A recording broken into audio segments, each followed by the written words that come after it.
So, I mean, how do we have that kind of nuanced conversation where we talk, for example, about the pro-Israel lobby without falling into those tropes? Yeah, I think that's something that we are still figuring out how to navigate that, because it is really hard when there is AIPAC operating in such an overt way, in such an anti-democratic way. So this is an interview which is way overdue. I've been meaning to do this for a very long time with the brilliant Rachel Shabby, who really is such a great voice of moral clarity, and someone who, well, just one of those people I kind of look to, I guess, for guidance, leadership, no pressure, don't mess up. And she's written a brilliant book, which is called Off-White, The Truth About Antisemitism, which frankly could not be more timely in so many ways. It's such a book of, you know, it's sharp, it's full of nuance, it's challenging, it's educational, it's obviously deeply informed. And it's a really, really brilliant, excellent book in so many ways, which I think if everyone needs to read, and I think everyone will be so educated and I guess armed. You know, I think that's the best a book of this sort can do, kind of arm people with the ability to understand the world better. And that is particularly important. The times we live in, the age of the rise of fascism. Fascism's back, I'm afraid, guys. Of genocide, of course, Israel's genocide against the Palestinian people, and and growing, the general growing of all different forms of racism, including anti-Semitism, including, of course, Islamophobia. We could go on. It is a gruesome time we live in. I'm not gonna lie. Hey, Rachel, with that cheery introduction, that was a roller coaster. How are you? So cheerful. How are you? It's really great to see you, and thanks for having me on. It is always great. So we were talking before about my ADHD and dopamine, and I would say you're a dopamine hit. So thank you for seeing you. My dopamine. If you could see a graph of my dopamine, woo, that's you. So thank you. That might be one of the nicest things anyone's ever said. Thank you. That's lovely. I need to call people. Maybe you got a dopamine hit out of that, so it's contagious. It's like a virtuous circle, isn't it? It is. It's a big dopamine feedback loop. I'm going to start. Look, let's start with you because the personal is political, and I want to talk about the fact. So you're the daughter of Iraqi Jewish parents. Yes. You were born in Israel. You grew up in Britain. That brings together quite a lot of interesting experiences, I would say. So I want to know how do you think your heritage has, and your upbringing, and those different experiences, how do you think that's influenced your understanding of anti-Semitism and of racism?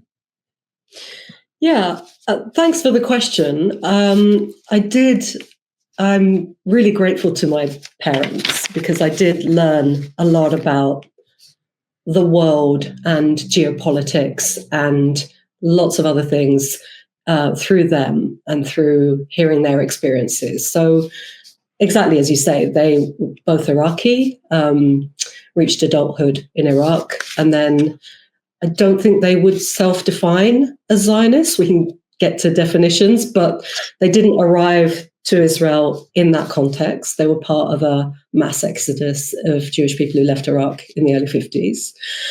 And that was a time where Israel, it was formed and pioneered, if you like, by European Jewish people who are escaping or fleeing or responding to anti-Semitism that was rampant and continuous in Europe, but also brought with them European concepts of essentially a nationalism premised on superiority. And obviously the impact for Palestinians of that has been from the start utterly devastating.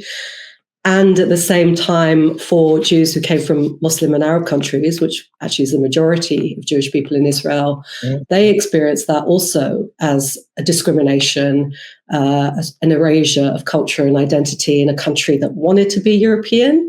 It's like, yeah, we're in the Middle East, but we're European. In fact, we're a vanguard of Europe, as so many Israeli leaders described.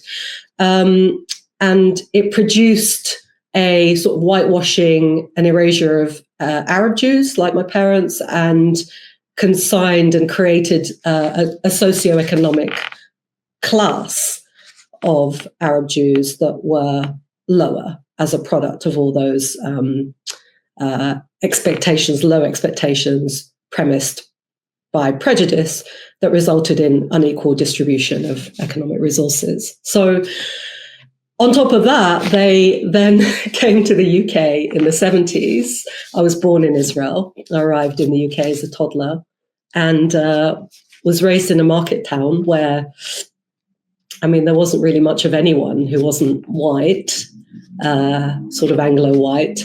And so we just showed up as some kind of category error. It's like, well, you're Jewish, but you're Iraqi, you speak Arabic, but you're Jewish, don't know what to make of you. So that was my experience in my formative years, to the extent that, I look back now and I don't know what it is that people were responding to. I can say that for other members of my family, yeah, they did experience anti-Semitism. I think my parents experienced, anti-Arabism. And it's hard to know what people were responding to when you have that many hyphens in your name. Yeah. So I'm a product of all of that. I mean, it's interesting because your book is called Off-White. And what that, I guess, what that does tap into is what is whiteness and how whiteness is constructed. And it's quite interesting because I think a lot of people, particularly younger generations, would find, for example, this a kind of quite a crazy concept to get their head around, which is, as an example, Irish people. And Irish people were once racialized as being excluded from the concept of whiteness. And obviously you had British colonialism, which inflicted horrors on the Irish people. And colonialism also justify itself as, the inferiority of the colonized. And Irish were often portrayed as subhuman. But then now the Irish people, I mean, it's complicated, but often absorbed into whiteness. And I think a lot of people would find the concept of Irish people not being white completely, but that shows, doesn't it, is how whiteness is constructed. And I'm interested because obviously with Jewish people, anti-Semitism very much excluded them from the concept of whiteness. And now today, you'll often, you'll get Israel presented as you mentioned, but Israel's founders, but by the far right, which we'll come on to, but as a kind of vanguard of European white civilization. Yeah. I'm just interested. So tell me about the Jewish experience and whiteness and what that tells us about how whiteness is constructed. I mean, what it tells us about whiteness, first and foremost, is that it's a nonsense. Because the idea that Jewish people kind of were, for most of history, categorized as not white, and in the post-World War, Second World War, post-Holocaust period, categorized as white, and actually absorbed into whiteness, welcomed into it, and invited to uphold its structures, including racism against other people. What that tells us, that whole story, is that the categories are bunk, right? And we can see that as well in the experiences of Irish people. We can see the nonsense of those categories quite explicitly also. When you look at the history of Jewish people, I mean, it's not the same racism. Racism against Black and brown people, the whole idea of race was invented by Christian Europeans in order to enslave and colonize and demonize and persecute and justify treating people in the most horrendous ways for centuries, and continuing into this day in structural racism. It was a different category that Christian Europeans invented for Jewish people being not white. And that's where we get into the difference of what anti-Semitism is, which is essentially a conspiracy about power. It's elevating some people within a group of Jewish people and giving them just enough status, just enough power so that they can be used as a punch bag in moments of crisis by those actually in power. It's a giant misdirection device. But when you look at the histories of racism and anti-Semitism, what you see is that one influences the other, that it's always Christian Europeans who are inventing these structures of prejudice for different reasons at different times, but they're actually cribbing notes, like racism cribs notes from anti-Semitism, and then it gets passed back and forth. With colonialism, it's quite interesting. Well, with slavery as well. I mean, it's quite astonishing when you think about it. Slavery in the United States ended only 2 lifetimes away. It's not actually that far. But I mean, the sense of kind of anti-Semitism, which goes back 2,000 years in Europe, how it laid the foundations for, kind of, it was a foreshadow of, or it was taken, the kind of concepts, for colonial forms of racism, the kind of othering that took place because there was already a prototype. Exactly that. There was already a prototype long before people would be talking about even labeling anti-Semitism as such, or even talking about race and racism. They created an architecture of racism in medieval Europe in the way that they persecuted and demonized Jewish people. And the architecture, essentially, by which they did that, traveled across the oceans to the Americas, where it was used. The exact same sort of premises were used to create racism against Black and brown people for this horrendous enslavement and colonialism that, as you say, I mean, it carried on for generation after generation after generation, and has only in recent history come to a halt. And then it bounces back again. So you can see when Hitler was trying to find the Third Reich, were trying to find ways to demonize Jewish people, they looked to the Jim Crow rules of essentially maintaining white supremacy post-slavery in the US. They looked at those rules and went, oh, maybe we could use those because America is supposedly a democracy, but is still racist. So maybe we can use that same system. In the end, they went for something slightly different. But you could see the way that one is constantly drawing influence from the other throughout history.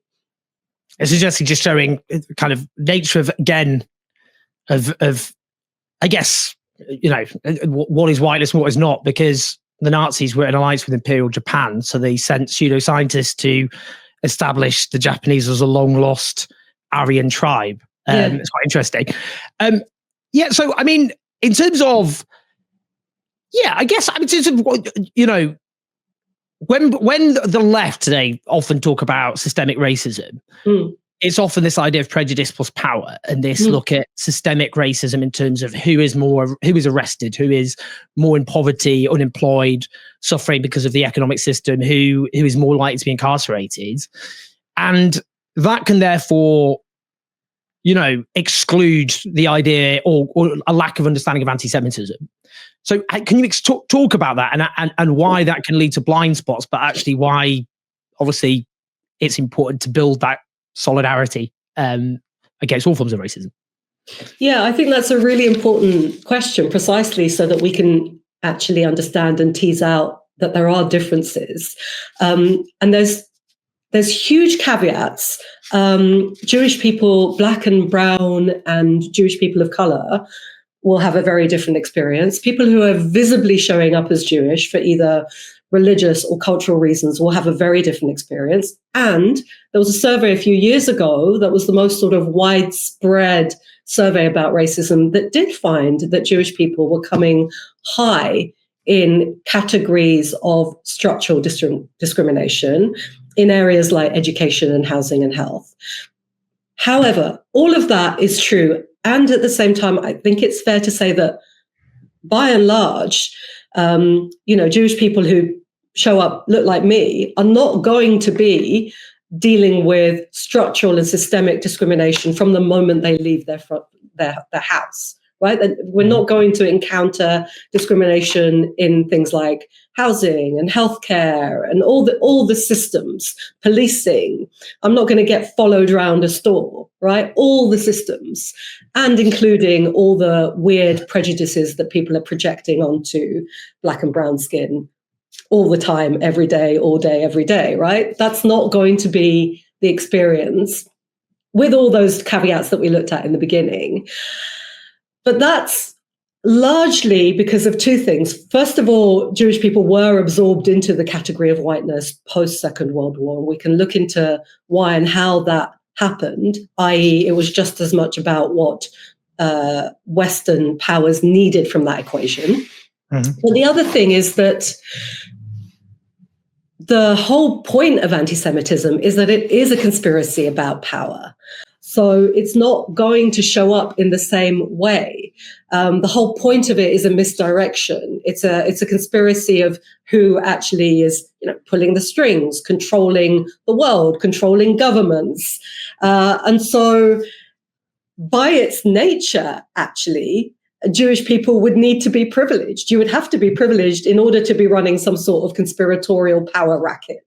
So that accounts for why it looks different, and why a binary black-white analysis of racism, which we absolutely need to understand structural and systemic racism that continues to play out to this day, it only gets us so far, and it does disconnect anti-Semitism from our understanding of racism and our potentially universal approach to anti-racism. I mean, this is what is interesting with, we'll talk obviously more about Israel and Palestine, but you sometimes get this, and it circulates online, like Israel owns America, and it kind of taps into that, when actually it completely gets it the wrong way around. So Joe Biden, when he was a senator, famously said in 1986, if there were not an Israel, we'd have to invent it. Yeah. And he talked about how it was the best, however many billions the US spends on Israel, the best investment the US could make. I mean, the point is, that's the point. The US sees the US as the hegemon. The US is a superpower that is largely run by white Christians. And it sees Israel as a useful strategic vehicle, rather than this story here about the relationships between the US and Israel being somehow, it's Israel running the United States. That's such a great point. I'm really glad you mentioned that, because I think, this is a big part of what we're seeing today. And we know that criticism of Israel is not, by definition, anti-Semitism. Anti-Zionism does not equal anti-Semitism. And we can go into that a little bit as well. At the same time, when it does show up in criticism of Israel, it's showing up because of those embedded conspiratorial thinking that is part of anti-Semitism, that is just a feature of Christian European societies. It's deeply wired into our societies because it's been around for, as you say, thousands of years, 2,000 years. So when it shows up, that's why it's showing up. But absolutely, when you look at Joe Biden and also the UK, they could just say, do you know what? We're supporting Israel in this extreme way. We're giving them financial, military, and diplomatic cover all the way to do the most unspeakable things to Palestinians, up to and including a war that leading human rights organizations and genocide experts have described as genocide. We're doing all that because Israel is an ally. It's geopolitically useful to us. It's a foothold in the Middle East. There's military, security, intel, all kinds of advantages in that alliance, and that's why we're doing it. They're not going to say that for the same reason that they're not going to say, hey guys, imperialism is alive and well, thanks for the reality check.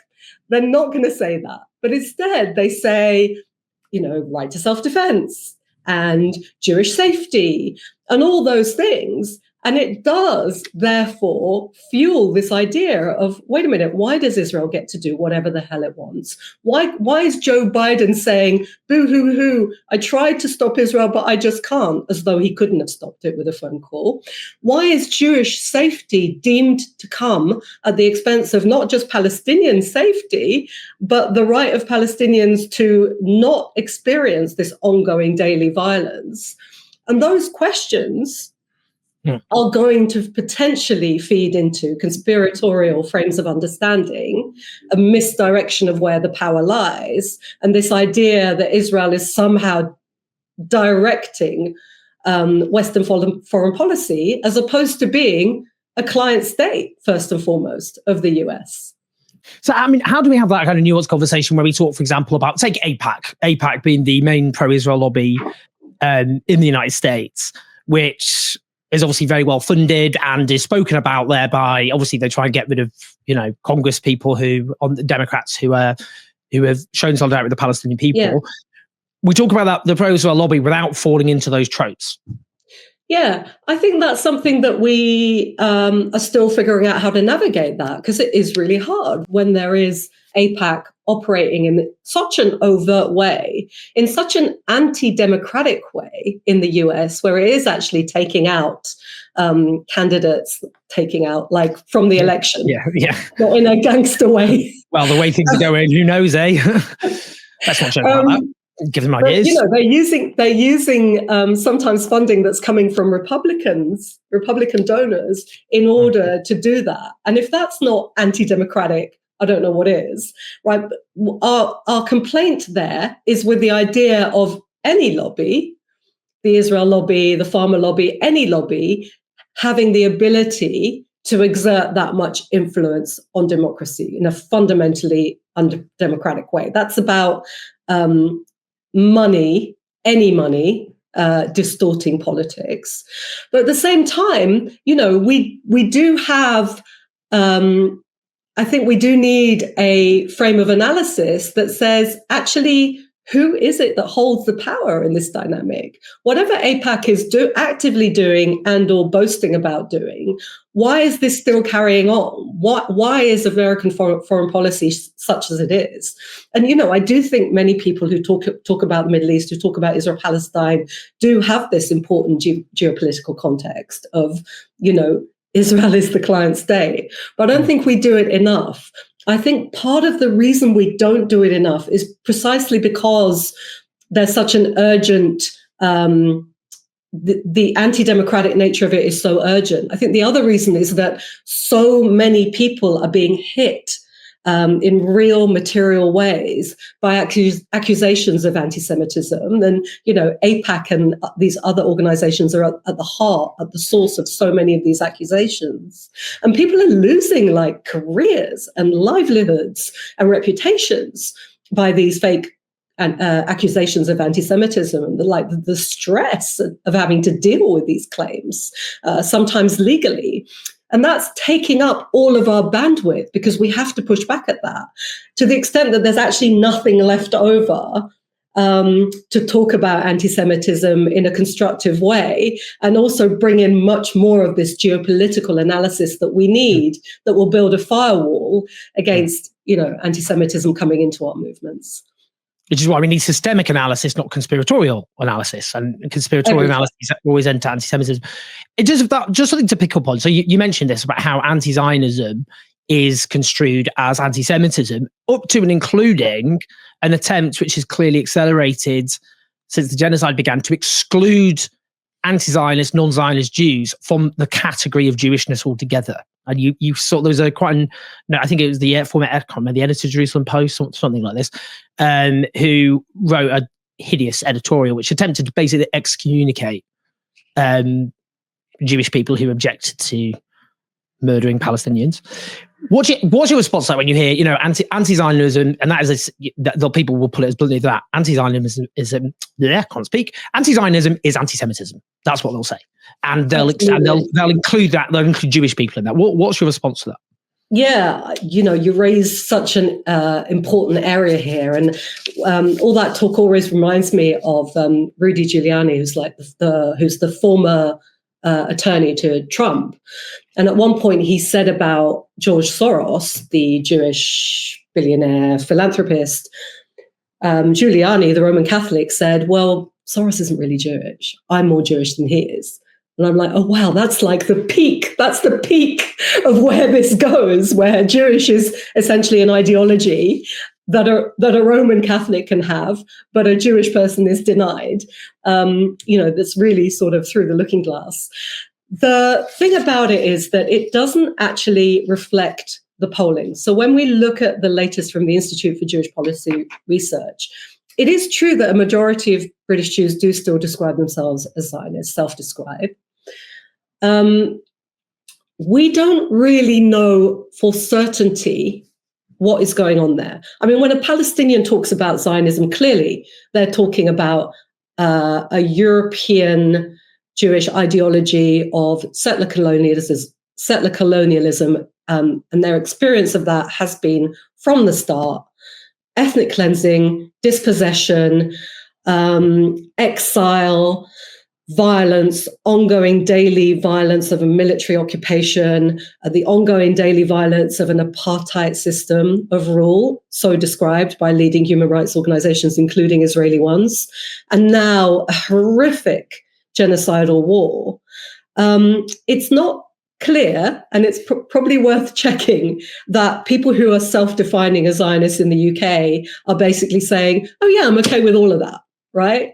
We don't know. We don't know what's going on there in self-definition. It could just mean I support a Jewish homeland or the Jewish right to self-determination. However, it does leave 30% of the population in Britain of Jewish people who self-define as anti-Zionist or non-Zionist. And that figure goes up to 51% amongst younger cohorts, so 18 to 29-year-olds, I think it is. Now, that is not a fringe, right? That is a huge political constituency that is not given really adequate or commensurate representation. It's certainly not represented by British Jewish communal organizations who do not reflect that. And it absolutely is not reflected in our mainstream political and media conversation, where this huge percentage are just not showing up in a way that you would expect, given the percentage. And it's interesting, in America, what's happened. I mean, America's got a much bigger Jewish population. I mean, there's the same number of Jews in the United States as there is in Israel, basically.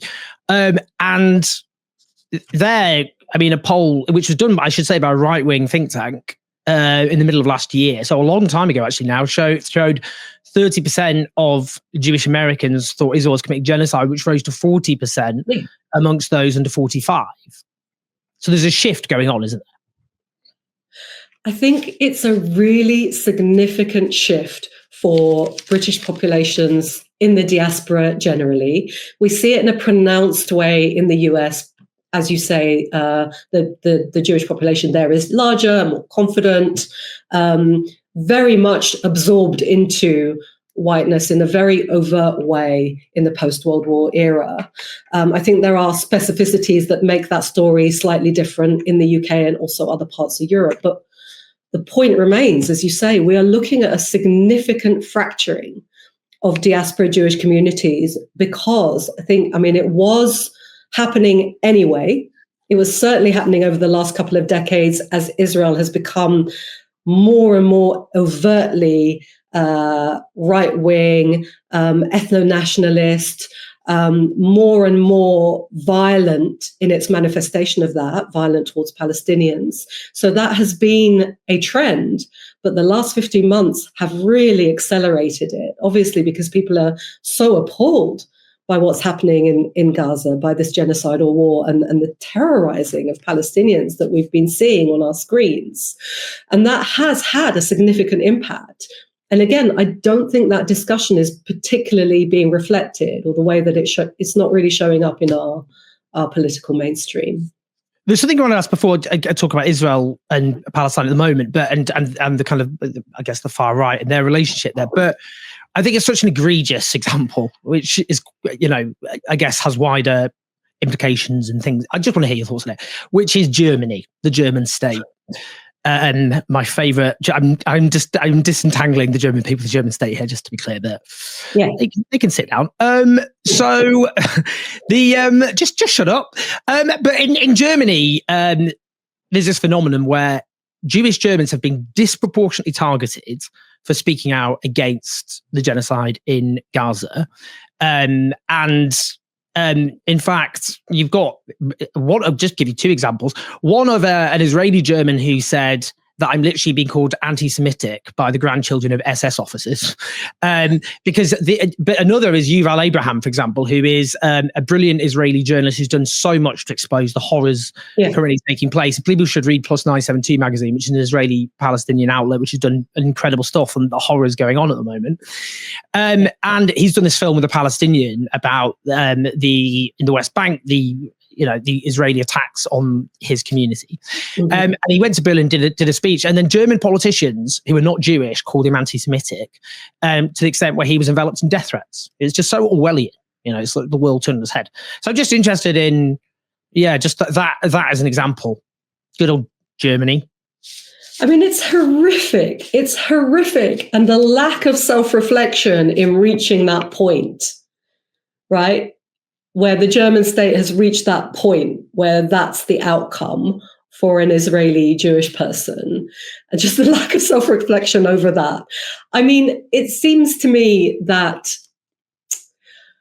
there is a great irony going on here, and this is something that the far right taps into because it ticks all their racism boxes all at the same time, which is, part of the absorption of Jewish people into whiteness, that absorption into whiteness has become a term. Part of that in the Second World War period was premised on this thing of Judeo-Christian values. It was something that was spouted a lot. The US president at the time, Eisenhower, talked about it a lot. And then in the decades since, everybody talks about it. Macron has talked about it. Tony Blair used to talk about it. And where we come to Germany, it's like two German chancellors also talked about how Germany was founded on built on the foundations of a Judeo-Christian heritage, which, you're seriously going to say that, Germany? Martin Luther's got one or two things to say about that, hasn't he? Anyway. One or few things to say about that, but it's like, what exactly is the heritage and the tradition that we're talking about in Germany, right? For Jewish people. And so, but that sleight of hand has enabled all kinds of things, not least the demonization of Islam and Muslims. But what it also enables is for Germany to be able to say, well, we're not producing anti-Semitism. Where it happens, it comes from the immigrants who are from Muslim countries predominantly. They're importing it into Germany. And I just feel like that spectacular lack of self-reflection and self-awareness is only going to fuel the far right. You look at the popularity of the far right AfD party in Germany, it's only going to go in that direction.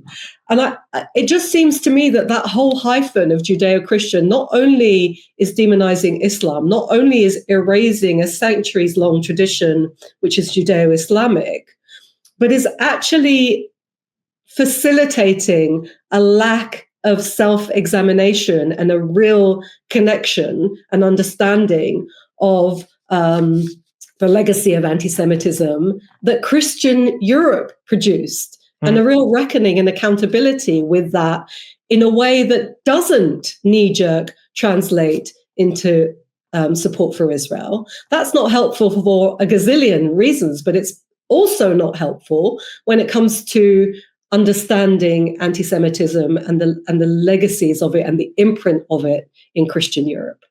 I mean, it's just, a German Iranian guy got in touch with me. He'd fled Iran. He's gay.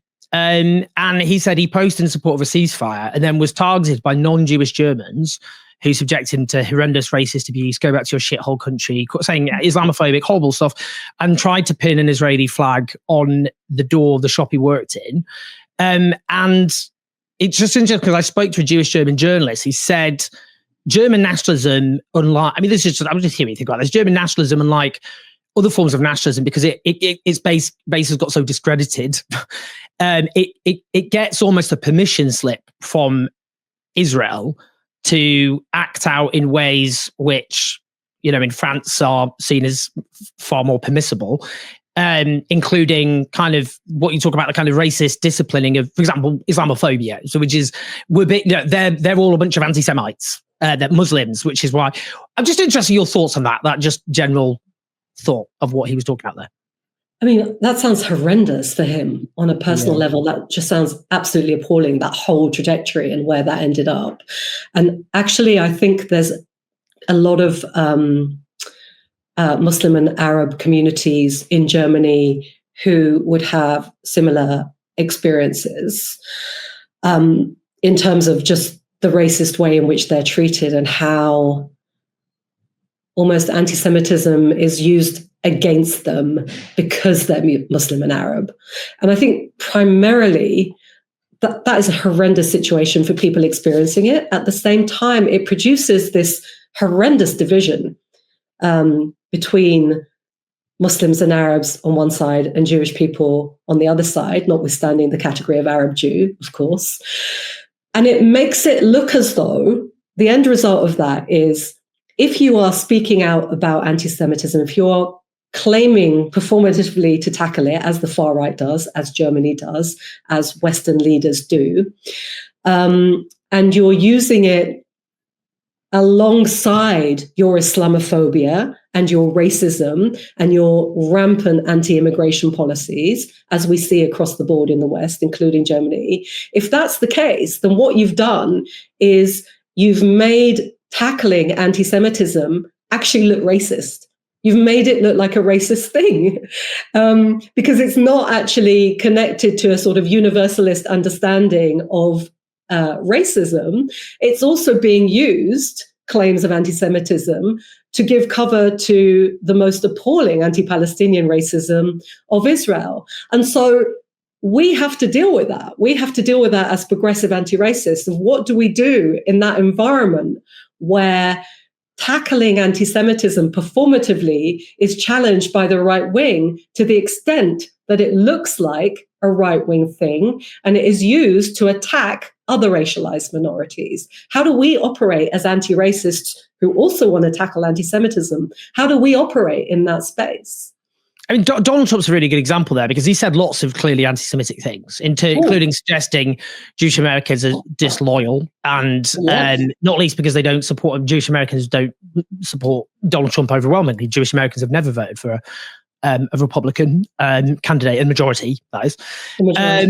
And disproportionately would be more progressive. And at the same time, he will then denounce, for example, progressive politicians who have spoken out for Palestine as anti-Semites. And that is an interesting phenomenon, because you get, I mean, I sometimes get, it's just on Twitter, you get attacked by people as an anti-Semite, and then you look at them, they're like, they've got stuff about like save the whites and denouncing Islam in there. Kind of like, what is happening here? But I mean, there is that phenomenon, isn't it, of the far right being both anti-Semitic, and there's a long tradition of anti-Semites for Israel. I mean, Richard Nixon was a really good example of that, clearly pathologically anti-Semitic. And Kissinger, of course, who was Jewish, was his Secretary of State, but Kissinger would speak privately, kind of like, well, I'm not one of those Jews. It was really just grim stuff.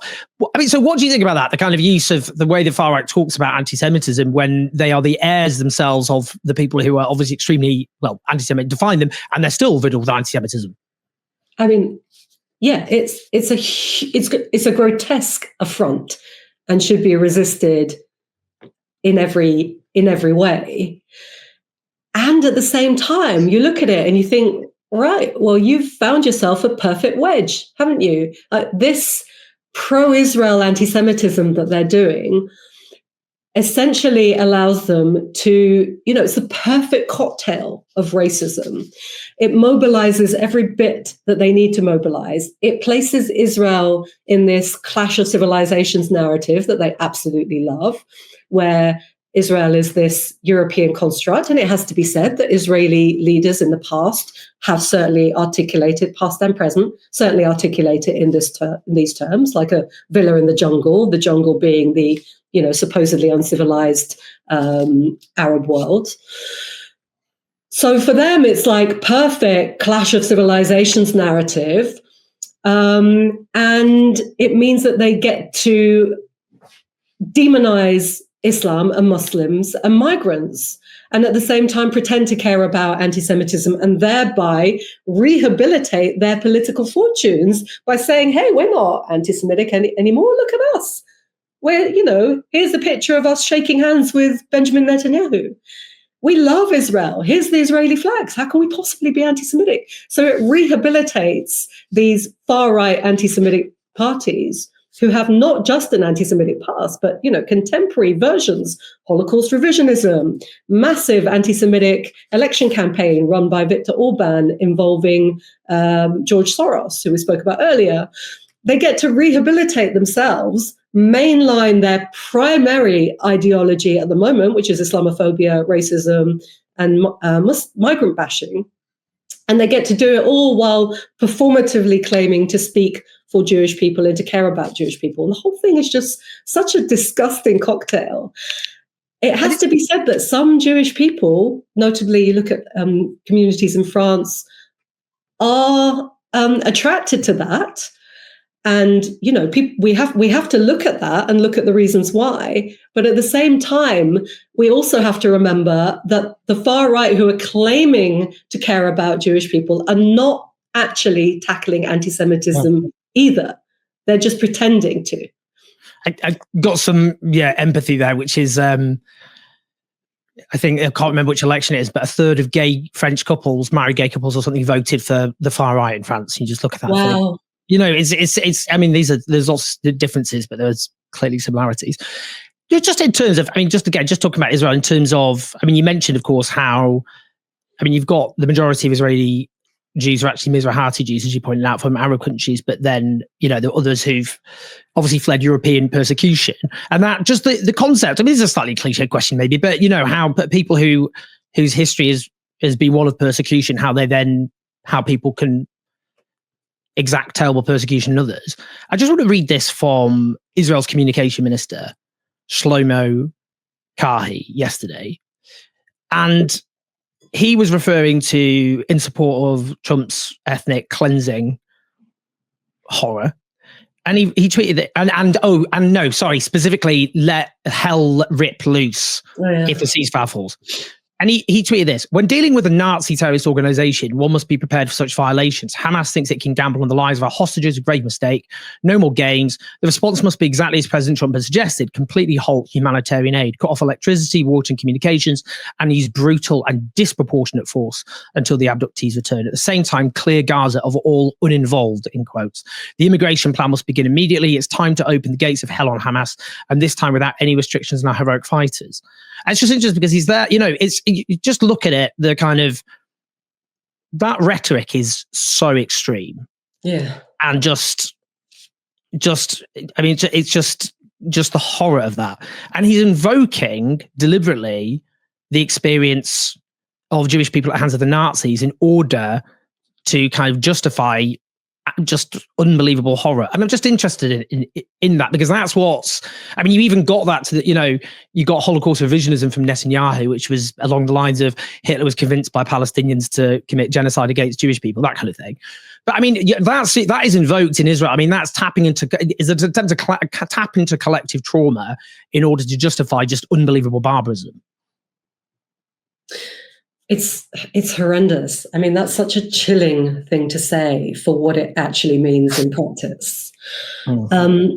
This is one of the things that I think is particularly difficult, because we're looking at the way that Holocaust trauma, which is real, obviously, has been used for political ends in Israel, and that has been ongoing.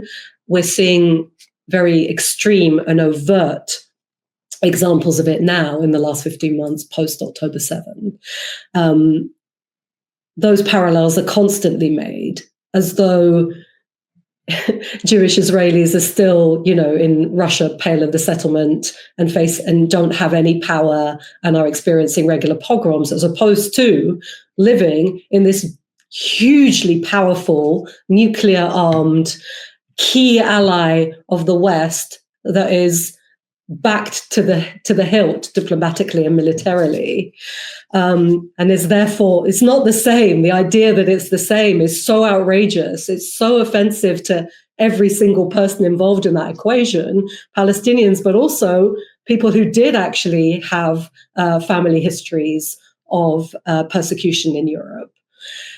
But I think our work then becomes, what do we do? How do we take care of those feelings of trauma that come from, being a child of, or, having generations in your family that were wiped out in the Holocaust, and having that experience for European Jews? How do we deal with that sentiment, which is genuine, but at the same time has been politicized to such a horrendous degree, to the extent that Palestinians are now experiencing a genocidal war? How do we deal with that? How do we tend to the personal reality, despite the fact that that personal reality writ large is being used by Israel to commit all these appalling atrocities against Palestinians, and is used by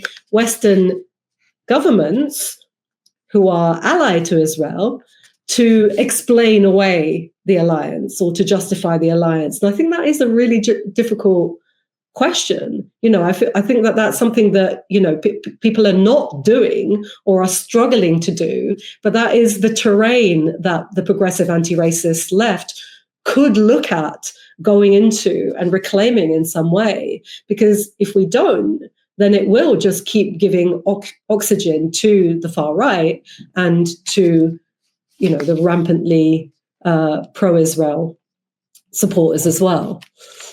Final question I just want to ask you. I'm always interested in this. I mean, the left, as we understand it today, would not exist without the contribution of Jews to our history. And didn't the anti-Semites know it? I mean, they, particularly, the whole idea of the Jewish Bolshevik conspiracy. I mean, it was this, there was, and it's a fact that Jewish people disproportionately contributed to different strains of the left, the revolutionary left and the reformist left. And it strikes, the way kind of various forms of anti-Semitism against the Jewish diaspora, that rootless cosmopolitans was tapping into the kind of internationalism that a lot of the Jewish people felt, because they understood their lived experience of nationalism was when nationalism, particularly ethno-nationalism, became strong. That was obviously a very dangerous moment for often the Jewish populations of those countries. The Dreyfus affair in France being a striking example of that. Obviously Germany, I mean, the most integrated Jewish population in Europe were the German Jews. And we all know what happened there. But I mean, but in terms of just now, what Zionism, what the Israeli state said was kind of, look, well, actually the problem isn't nationalism and ethno-nationalism. The problem is we don't have one.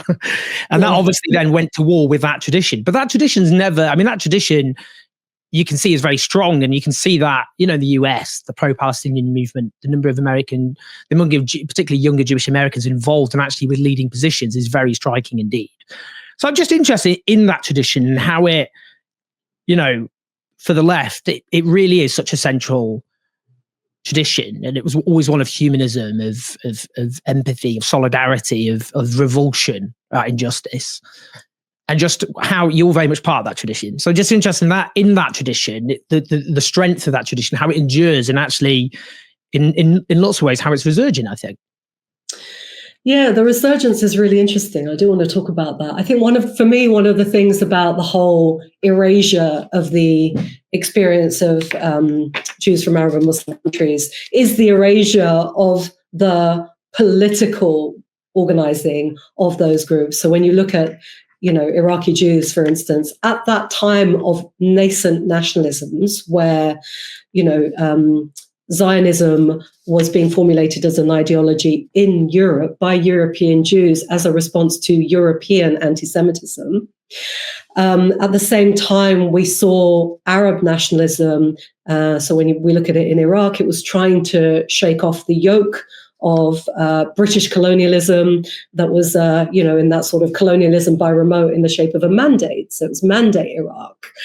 And, Iraqi Jews at that time would look at Zionism, Jewish nationalism, and look at communism and socialism in Iraq, which were about Iraqi nationalism, and go, yeah, do you know what? We're Iraqi. We pick Iraqi nationalism.